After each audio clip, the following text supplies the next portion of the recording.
Hey guys, back with another one. Got a double feature for you today. Mark Wahlberg this time.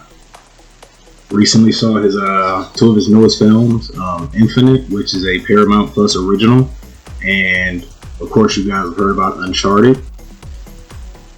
Now, starting with Infinite, directed by Antoine Fuqua, and based on the fact that he's brought us movies like Training Day, I'm a little disappointed. I kind of feel like he leaned a bit too much into cliches on this one, and kind of just wanted to get an action movie out of a story that should have been more adventure based. But yeah, the movie Infinite is actually it's a extremely loose adaptation of a from a novel called the Reincarnationist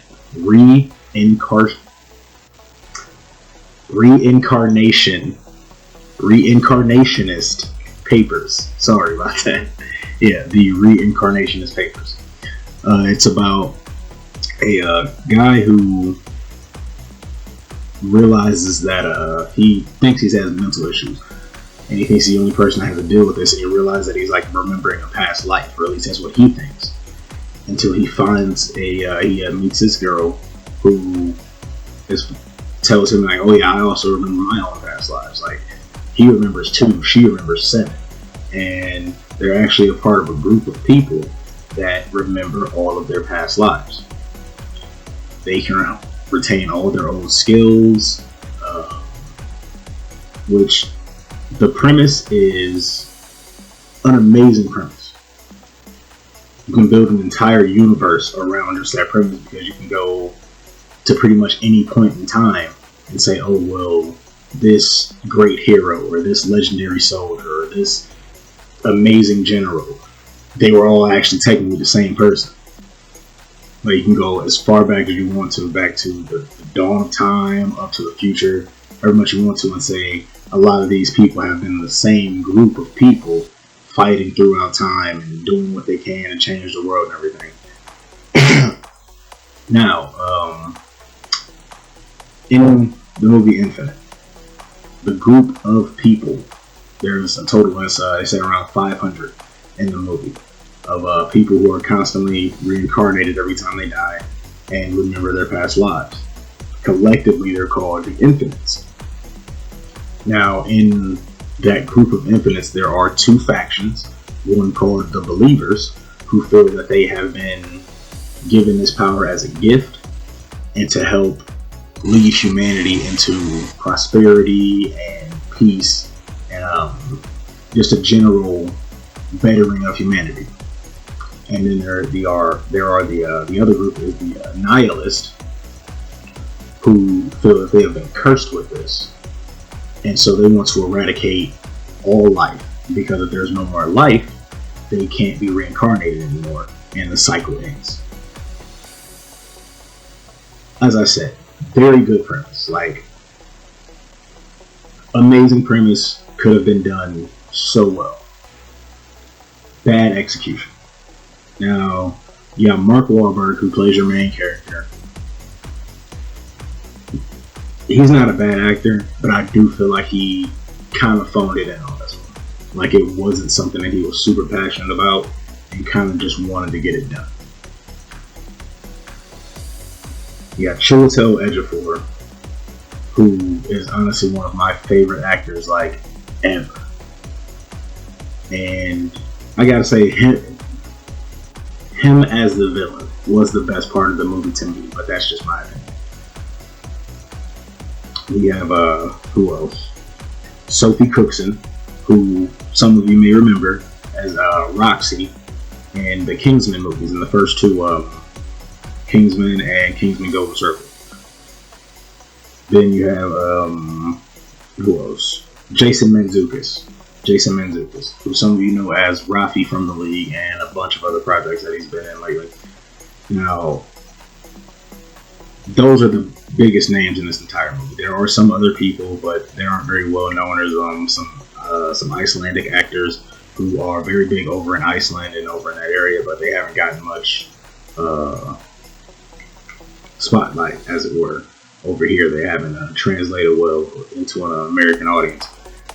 But the movie itself, it's filled with a lot of cliches. There's the whole like, oh, the villain and the hero were friends at one time and now they're on separate paths. There's a forced love story, which they made it, important to the story, but didn't really need to be in the movie at all. It kind of just took a backseat the entire time to the point of it not really even needing to be there. Now, I personally feel that if they would have made this a series instead of a movie, it could have been better. They could have even had it be like an anthology series, where each season actually takes place at a different point in time. And they even had like they tend to find each other throughout time, throughout history and things. They could have touched on that and expanded on that if they decided to make it a show instead of just a one-shot movie, which based on reviews and everything probably isn't going to be getting a sequel.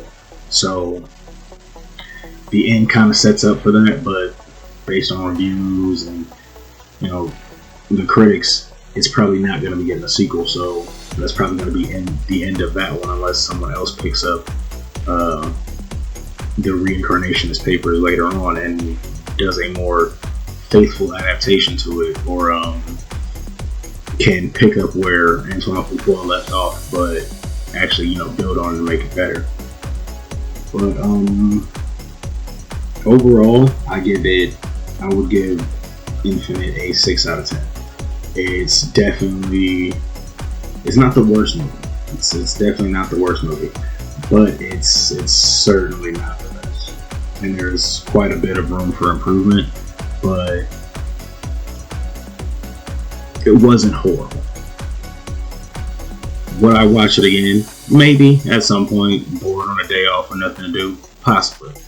But probably not something that I would recommend. I'd sit through it if you like, some of the actors that are in it. You want to just, see their work and everything, or just got some time to kill. Sure, give it a shot. But as far as like must-see action movie of the year, definitely wouldn't give it that title. But now we're gonna move on to Uncharted.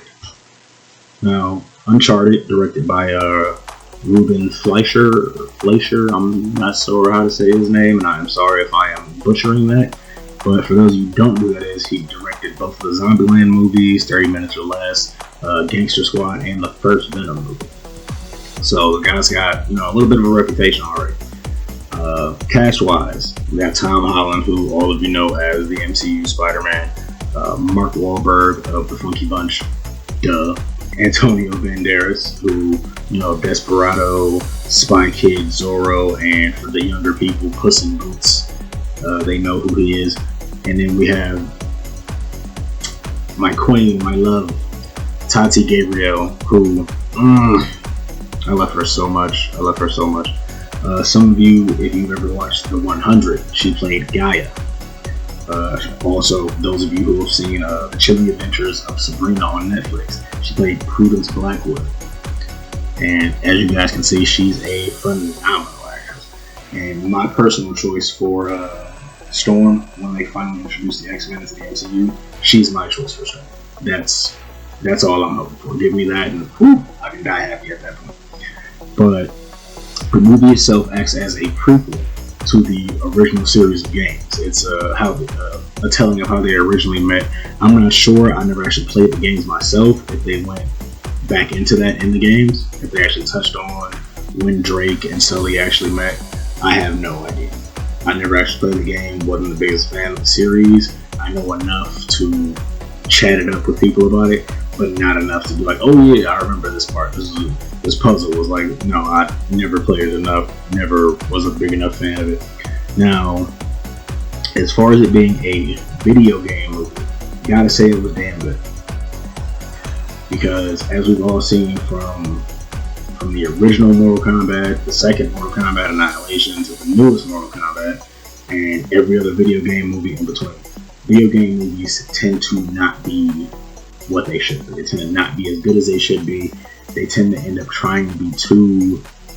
They end up trying to be too much like the video game that they're based off of. They either try too hard to be the video game itself, or they try so hard to distance themselves from that video game that they're essentially not even a video game movie as it should be. Excuse me. But this one didn't try too hard. It didn't try too hard to be a video game movie or to distance itself. And I found that perfect balance of giving you the fan service that you would expect from a video game movie, but also not being cliche and campy and just showing you crap that you've seen 1,000 times already. It's not a bad movie. Okay, not a bad movie whatsoever. There are even nice little cameo things in the background, nice little Easter eggs and whatnot. Like Nolan North, who, for those that don't know, is the actual voice actor for Nathan Drake in the Uncharted video games, making an appearance in the movie. I hoped that Nathan Fillion would make an appearance at some point because of his admiration for the character, the series, and his hopes for getting to play the character of Nathan Drake. But alas, that didn't happen, and they decided to go with, instead of I guess you would say, a present day Drake, it was more of a younger Drake, which is why they got Mark Wahlberg to play Sully, because he's also younger as well. But I think it was pretty good. I feel like it was a pretty good movie. Give it an 8 out of 10, in my opinion. Nice 8 out of 10.